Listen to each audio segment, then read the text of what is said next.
Hey guys, welcome to Ringsiders. Our special guest today, the one and only Shane Haste, formerly known as Shane Thorne. How you doing, man? Good, mate. Good. Very good. Very good.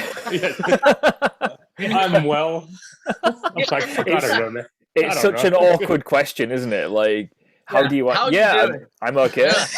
I'm good. Yeah. There's only so much you can say. Yeah, I need to start something different in the future, but I don't know what. You know, it's just the first that comes to your head. It's only taken us 300 episodes to realise that's an awkward question to answer. Yeah. Well, it's not awkward. It's just a pretty short answer.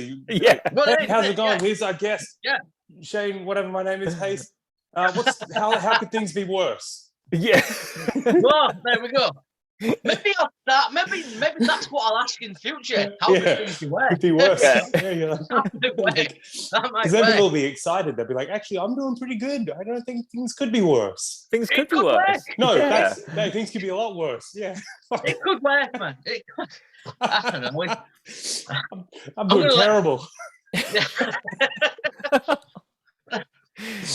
I'm going to let Callum do the intros in future. I think he does it so much. Bad idea. Jimmy, actually, let's mix it up a little bit, Jimmy. How are you? No one ever asked you. Yeah.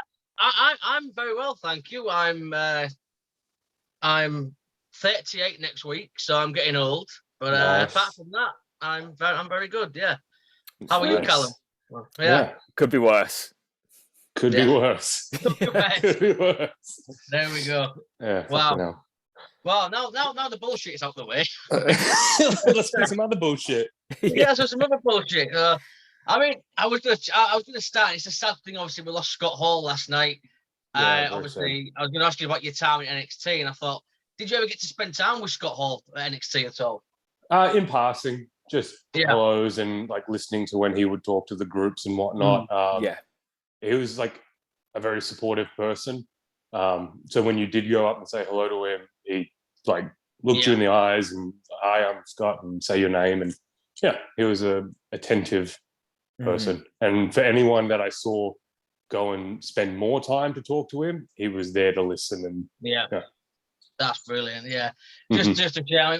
We had the pleasure of meeting him a few years ago. I paid $100 for a photo and autograph. Callum snuck into the line and got it for free. Let's clear one thing up, right? Let's clear one thing up. I was in the queue, not realizing it was a paid queue, Jamie. And when they said, "Do you have your ticket?" I just said, "Yeah, sure." And then I got to meet the NWO for free. So show me one person, who's going to turn that down. So I'm $100 light, and he stood there just walking straight in. Yeah. But I got to meet Scott Hall, which I honestly can say was a bucket list moment. And obviously, Shane, you say you got to spend a little bit of time with him. That's something that you must cherish, those memories, That guy, an absolute fountain of knowledge when it comes to the character side of wrestling. One of those guys who never won the big one, but he didn't need to, because everything about him was a large enough star. He was larger than life. He never needed the championship to be on top. I mean, he won some pretty big ones. Yeah, like they're still one of the greatest IC champions ever. Yeah, like that ladder match is a huge moment. And what else was on that card? You know what? That's a very good point. You know what I mean? WrestleMania 10, wasn't it? Apart from that, I think you had 10? Bret Hart beat Yokozuna. And that was Bret and Owen as well in the opener. Bret and Owen, which is still to me the greatest WrestleMania opening match of all time. Pretty good, yeah. So there was a lot of good things on that card, but that stood out. You know what I mean? Yeah. I might have to rewatch that again. Actually, I don't think I've watched that pay-per-view since it happened, so I might have to. I might have to watch that again because, I can't remember anything but that. That's a good point. But overall, I mean, what was your NXT experience like? Obviously, you'd wrestled in Japan with Noah. You've come over to NXT. Was it a big difference?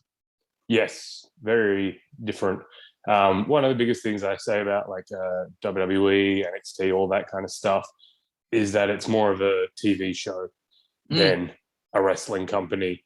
There's wrestling, but it's the way when I was in Japan and anywhere else, you just be yourself work hard, yeah, and that's what gets you more noticed. Like I never played a character. I was always just myself. So going there and then they like want character things and reading scripts and remembering lines and stuff like that. It was like that was very different to me. And then just like aspects of people in-ring ability doesn't matter as much if you know how to do the things right, which is itself is a very good skill, like learning to adapt to a different style. It must be annoying.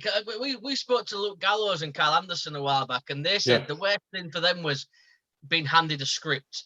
Is that what you hated as well? Because like you said, as a wrestler, you want that freedom, don't you? That creative freedom. To be fair, I didn't get many scripts. Right. Yeah, usually they did just give me dot points or let me say what I wanted. The one that comes to mind is the little thing that I had with Johnny Gargano. And I come out to he has his goodbye or whatever, and I came out to the ring. No script, very little direction at all. And like all that day, I'm like, where's my script? Where's my script? And then talking to the head writer, he's like, you know what you want to say. Go for it. Just keep it under this time. Yeah. And I was like, cool. Like, yeah. Isn't that how it should be? I mean, definitely. Yeah. I feel like it's always better. It's always more authentic when the wrestlers themselves are in on the storylines. When it's cultivated, nothing to writers who do try and pitch their ideas and stuff like that. But if someone comes to you with a totally thing that's not something authentic to you, and then you've got to make it authentic, and that's where I go. Like it's a television show, and that's where some people who can act well and do the things to put that in thing, that's where they're definitely going to excel and succeed, hopefully. Well, yeah.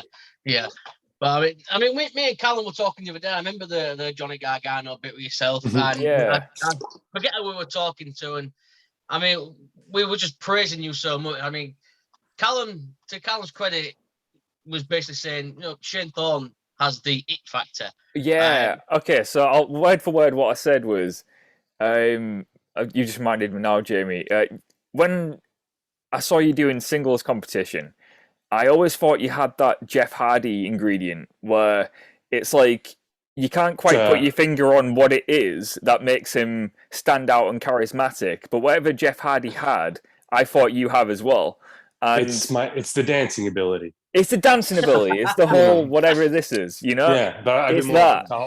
But I feel like when you're on TV, people watch. It's that kind of charisma. And I honestly saw you as like a future IC champion, and I'm still blown away that it never happened. I really do think like the sky's the limit with you, because I think you're such an incredible in-ring talent. But I do think, there's something about you which in NXT I thought, this guy's a future NXT champion. Was there any point in your career in NXT where you thought there was a singles push coming?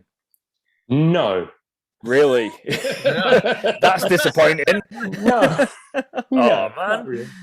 Yeah. When Mikey left, they were like, stay, they have plans for you. So maybe for a week there, I thought. But then, when the months passed and I'm like, nothing's happening. I'm like, okay. Yeah. Nah. Well, that took the wind out my sails, Nah. Take it all back, Callum. Yeah. Edit that bit, yeah. There was a good group of us there, of like people who were good hands. Yeah. And we knew our spot, and like you'd pitch for things and stuff like that, but you knew it wasn't going to be you. It was only going to be the main characters. And I just like this. Yeah. You get mad, like some people get mad, like they keep using the same people over and over again, but they're the main characters. It's a TV show. You need your support characters for the main characters. You know what I mean? I was getting paid whether I was used or not, so fuck it. What's the process of pitching like? Like, if you've got an idea, how long might it be until that comes into fruition? Like, do you never? Did I think about it, or I don't know, probably never. In my case, in my experience, never. Right. You pitch like really elaborate things, and then they'll come back and go, so you're just like this guy, and you're there. I'm like, oh, good. Fucking, we need character depth, and that's the thing. It just everyone's trying, because you never know. Maybe one day one of these ideas will come through, and like I used that Nikki Ash's thing. That was her pitch, and she put a lot of effort into that, and it came to fruition. You know what I mean? And it did really good for a women's champion. You know what I mean? Like she's done very well with that. So you never know. So you have to keep pitching. Like it started like Mikey used to do some really in-depth pitches and like pull up statistics and like do graphics and stuff like that. Me, I'd just be like, what if I'm like a dickhead? And then that's my thing. I'm like, whatever, man. It's like some like my last pitches in when I was up there, like some of them were just like, what if I'm just a guy in the background? I don't say anything, nobody acknowledges me, and just every week I'm just in the background of someone else's thing. How like that's how low can you pitch? Like, how about I mean that's kind of depressing. Yeah, couldn't even get that.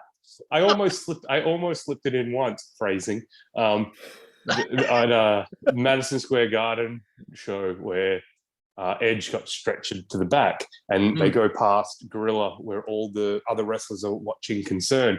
I just put myself into that mob of people, and I'm like, I'm going to get on fucking TV, and I've looked at it back.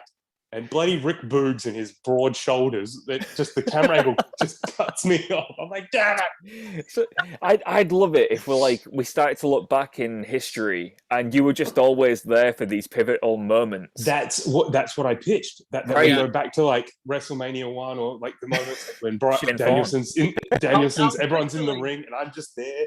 Yeah, like I was just imagining like Hogan slamming Andre and we're just a picture of you in the front row. No, I'm his manager. I'm like there with Heenan, like what? He was always here, like, and then what's that movie? The Shining. The Shining, The Shining thing. Like who's that guy? I'm like, he's always been here. Like, how good that I was a ghost. Who gives a fuck? I love that. I don't know. It would have been hilarious. Oh, are you a time traveler? Are you a ghost? It was But then, like, you know, you do that, and then I go have a match, and you forget about all that stuff, and I'm on TV. Who gives a shit? That's brilliant. That was the thing. Like, you pitch all these ideas and like these elaborate character things, then you have like 2 matches, and then you just become a guy. You're just a guy. You know what I mean? Like Cesaro was a rugby player, and then at some point, they just stopped saying it, and then they're like, oh, okay. Do you remember Cesaro? Do you remember this story that they used to tell every week about why he left rugby? Because he was too vicious for the field. So they'd be like, he used to play rugby, but then he got banned from playing it because he was just too vicious. And Michael Cole said it every week, and then one week they just stopped. Stop saying it, no one cares anymore. He's a wrestler. You're a wrestler. He's a guy. Oh my god! Before I move on as well, I mean, I am interested to know what your thoughts are on NXT 2.0 now, though. Do you think it needed the rebrand? Yeah, I like it. I'm a big fan of it. I mean, I don't watch it, but I think it's great. I watch some of this stuff. The frustrating thing back when I was in NXT was just seeing how many people were there and not being used, and people with these like over-the-top ideas, and all they wanted was badass ass kickers. They just wanted anti-heels. And what is it, anti-heroes? Yeah, sorry, that. And it was just, I don't know, it was good. Still, the product was good. There was stuff like there was good matching stuff, but like I really like now that they're throwing people out there and letting them sink or swim. Yeah.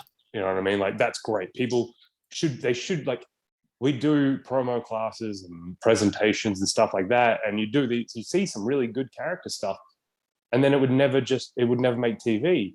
And I'm like, that's where it needs to be tested in front of a TV audience. I really like that aspect of it, that there's vignettes and there's promos and there's segments, short matches to like just to get people, because it's developmental ground, so people should be at that lower level just learning. That's the quickest way to learn, is in front of a crowd. And if you're learning this particular style, get out there in front of the crowd, especially like what's the Level Up? Is that the new Level Up? Yeah, that's brilliant too. I love it. Yeah, what they need. I've not actually got around to watching that yet. I'll have to. I still have to have a watch. The big problem for me was watching, like you said, the shorter matches. Now they work and they make sense because that's what you'll be doing on the main roster. The problem was really in NXT, you were doing 20-minute matches where Dave Meltzer would be like 5 stars. Then you'd go up to the main roster and you're told to forget all of that. And it was crazy. It was like even the difference from doing NXT matches to main event, where in main event I was getting 10, 12-minute matches. And it's still, like the style that they work there is like, chill out, man, like relax, get your moments in. Right. Where in NXT, it was always get on him. Right. And you're like fucking smack. Like when you're working heat on someone, you're having to just blow yourself up. Like there's no rest points. It's like, why can't we rest? There was one point where NXT, when it was black and gold, it was basically the biggest super indie in America. Like it was PWG on speed. Like it was go. It was PWG, and in the best possible way. But it was like WWE had found their answer to the independents, and it was just the biggest independent in the world. And the wrestling matches were just exactly what you'd see in PWG, Ring of Honor. Yeah. And for your hardcore fans, that's brilliant. But I think NXT 2.0 does have a lot more potential in creating superstars, so to speak. Yeah, that's the thing. Like we all, like as wrestlers, were very vain and full of our own shit. So we definitely listen to the internet fans a lot. But like the internet wrestling fan base, especially for like WWE, is like 0.02% of the actual watching paying audience. So it's like you like, because they're so loud in our face and stuff like that, and you're like, and they're pretty fucking negative. So you get really I'd never realized that before. Internet wrestling fans are pretty fucking negative, and for a bunch of experts. But then we'd go do these live shows and stuff like that, and you'd meet like families and kids and stuff like that. And I remember one show because it's TM61, man. They wanted us to be cookie cutter baby faces, which is not what people want. Like that was not the brand. So we were hated as babyface. People like fucking booed. Like we'd just get the most nothing responses. And we were on the road loop. And I remember I can't remember who we were working, but it was someone that people loved to hate kind of thing. It was the anti-hero kind of thing. And I'm like, and they're like, yeah, they're the heels. I'm like, they're not fucking heels. They get cheered when they come out. We come out pretty dead, nothing, and but then I remember looking out, and there's a bunch of like 2 kids or something like that, and they were like reaching over the guardrails to like slap hands. I was like, well, that's our market. Like that's who we should be wrestling for. So you kind of forget like the people, and they were so excited. You know what I mean? Like they came here and they were just stoked. So I'm like, yeah, cool. Love it. I got to ask you as well, just I know he's just been turned up in AEW as well, but from a Brit side of point, what was it like getting to experience and learn from William Regal? Regal's great.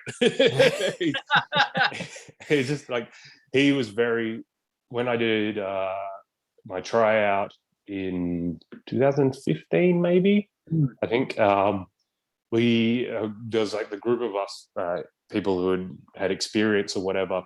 We did promos on the second day, but we did them in private with him. Right. And like I thought of some like a promo to fucking say, and he was like, "Don't worry about cutting a promo. I just want to hear you talk. Tell me about you and your life and stuff like that." So there was little bits, like little things I had in my promo, but which was just going to describe me anyway. But yeah, he just took all the pressure away from it. We just had a chat, and I'm like, that's so good. Like that's so much better of a way of, I think, doing it. Like it's good to do promos. Everyone does the same kind of promo anyway, but like just to get someone's personality, because like especially with these people who aren't wrestlers and they're coming from other things, people who can be molded, you can see you should mold something from the clay that you already have to make the best product. So I thought that was really good of him. Like, it was really cool. Always got hilarious stories to tell, whatnot. I remember just times when he was talking about, like, I love doing European uppercuts, and he was telling me about, and he's showing me with some of the other guys, and he always tells the European uppercut, and then, lad, what you want to do is you come in and you get me nice and close, and you fucking wham, and he hit me right in the throat, and I'm like, and he's like, see, no one ever complains about that, and I'm like, no one complains because they can't fucking speak. That's amazing. Yeah. I think every single time, just whack right in the throat, and I'm like, yeah, I think it's one hell of a get for AEW to have him on their payroll now as well. Yeah, it really is. I've got to ask you as well. I mean, you get the call of what was there any original plans for Retribution, and what did you think to the name change to Slapjack? I don't think there was much. Like, the call up was a slow process for me, because during the start of COVID, when people weren't traveling and whatnot, they were just making up the numbers with people who lived in the area. So that's where I started doing like main event stuff, and they could see that I could work and whatnot. So they started putting me on Raw. So like, I was not called up, but I was doing main event and Raw stuff for months before we jumped over. So I was kind of half called up for a while before we even did Retribution. It was just because it was a slow process then. They weren't changing contracts and whatnot, but like, I wasn't doing much. I still did a few little NXT things. But yeah, like, talking to the people at NXT, I'm like, yeah, I'm stoked to be doing this stuff on Raw and stuff like that, and main event. They're like, oh, we didn't know you wanted to be on the main roster. I'm like, are you fucking kidding me? I'm like, I didn't want to be down here. I wanted, like, when we first signed to NXT, I'm like, we'll be here for like a year, and then can go up to the main roster and start doing real things. And then I was stuck down there for 4 years, and then like three years of it, I was just doing nothing. So I'm like, are you kidding me, man? Like, I had the option to leave, was like, to go up was there. Like, all I had to do was ask. Like, no.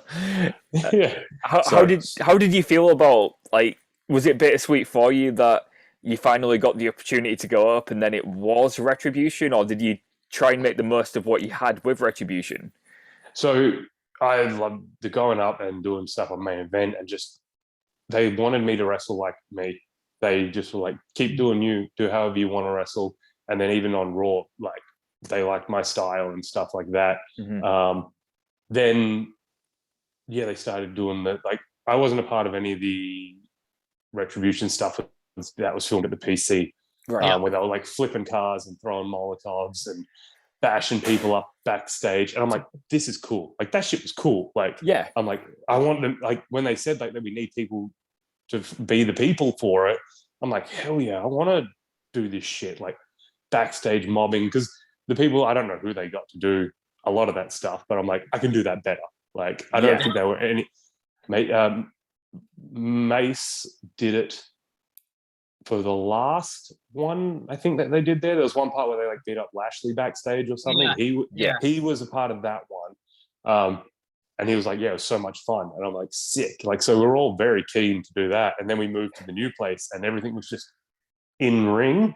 And I'm like, this is still fine. Like, we're working with Bray Wyatt and like all these top name people. Like, it's cool. Like, and we were pitching like different looks, and I think they had mentioned they wanted masks. So we were pitching like different types of like just entrance masks or whatever that were very, what was that game that was that hacking game, and there was like cool like demon masks and like things like there, stuff like that. And like we all like had masks from different inspirations of things. But then obviously that's not what we were given, which I've trashed them before. And the guy who made the mask, I'm sorry, I've talked to him. He's a good guy. And it wasn't, he showed me the initial design for the white mask, and it was like a plain white mask with the mouth bit, but then like metal coming across here and then metal across the eyes, like little bits of wire.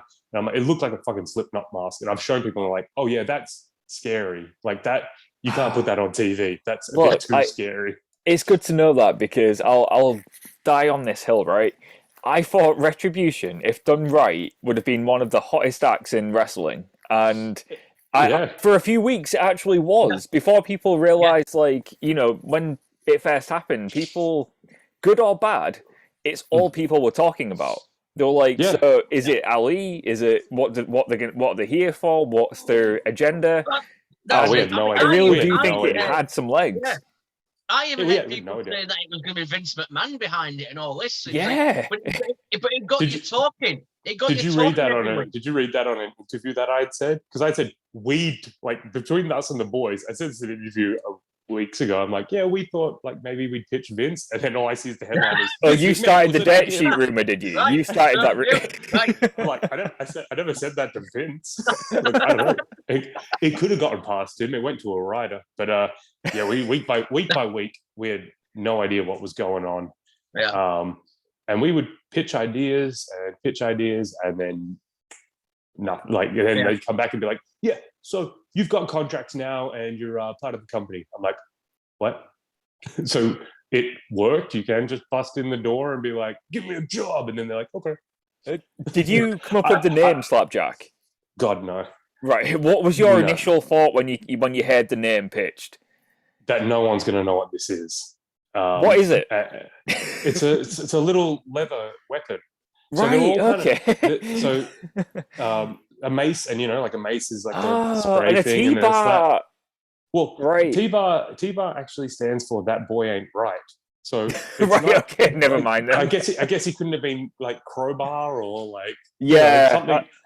I was thinking a T-bar might be some kind of wrench or something. Or I mean, there's a T-bar that changes the tire on. I think like tire iron would have been made more sense as a name. There we go. New WWE champion tire iron. I think it's meant to be like anarchist weapons, like someone using mace and then the girls' names were going to be Reckoning and what was the other one? Redemption. Redemption. And when she didn't take that, I'm like, can I have that one? I'll take Redemption. But we were opening segment. We'd go on through our stuff. It was like half an hour before we had to like go on, and we had to go get changed and shit. And we just come back through the grill and they're like, hey, we got your new names. It's Mace. And I'm like, cool. Like, these are cool. T-Bar, don't get it. And Slapjack. And I'm like, boy. But I was like, and I asked them, I go, what is a slapjack? And they're like, oh, it's this badass weapon people like used to use. I'm like, yes, used to use. I'm like, people aren't gonna know what it is. I bought a slapjack. T-Bar got like a tire iron thing, and Mace got like an old school style mace. Like, well, maybe we'll use the weapons. Never came about. I really wanted like to have a little slapjack face on my slapjack. Every idea I had was comedy. I'm like, let's just go straight comedy. Well, our friend Josh, he does a gaming channel, and at the moment he is doing career mode on 2K22 as Slapjack, and he's looking to take Slapjack all the way to the WWE Championship at WrestleMania. So a little plug for Josh. He is actually doing a Slapjack career mode at the moment. That's Josh Robinson 00. If you ever get a chance to check it out, he is a big Slapjack. Yeah, he's a fellow Aussie as well, Shane. Yeah, I think we would have done in front of a live crowd. I think we would have done fine. I think, and it's all very marketable. It had and I've said this before. It had a full story. We had a start, middle, and it ended. Like, we didn't just fade away into nothing. The Ali came. We all turned on Ali. It had a finish. You know what I mean? Yeah. The mask wasn't terrible by the end of it. Like, when I first put it on, like, I got no direction of wearing face paint or anything underneath it. So if I'd just done nothing underneath, which I kind of, the first time I tried to get some like ghoulish kind of thing, because I wanted Slapjack to be undead zombie. I was like, just be a zombie. And then, so there's those photos, and that was the first mask which wasn't fitted to my face. So it's kind of like crooked, and it looks fucking terrible. By the end of it, I had the fitted mask. that I would do the black around the eyes, and I'd put material through it to so it just looked like black underneath. And I was like, that looks so much. That actually looks pretty cool. Like, it's fine. The mask was pretty fucking hard to work in. I love hearing about the creative process behind it. Like, it always baffles me when people say we had no idea what was happening week to week, because as fans, we always assume that you know every little detail that's going on, but you didn't even know what your name was going to be one week, or what you was going to be wearing, or the mask. And I always find that so crazy to find out how little you actually know. You know as much as we do sometimes. But the ideas for names that we had was just going with like Dijak, Dio, and Thorne. So we'd be like DDT, Poison. Brilliant. Perfect. Yeah. That's great. Yes, it wasn't good. You were like, and that would have kind of, I don't know, whatever, man. They like to have their own ideas and whatnot. Well, I mean, Callum mentioned the creative bit as well. I mean, who's involved with you? Was Vince very involved, or was it the agents? I don't know. It got to a point where I stopped bothering. Like, we tried at the start, and we talked to Bruce and some of the other head writers about things, but then it'd be that day at like 4 or 5 that we'd get what we're doing. And then that could change too. But it was good in a way. That was good too, because I didn't have to stress. There was no stress throughout the week. I'd fly in, I get there on the day, and I'm like, I'm just gonna have to do whatever like we get. Like, I don't have to overthink my own stuff. I'm just like, we'll do what we got. And I mean, and so it was pretty good. Like, easy work. Because I knew we weren't going to have 4 seg title matches. It's like most weeks I'm just gonna have to stand in the background and be like,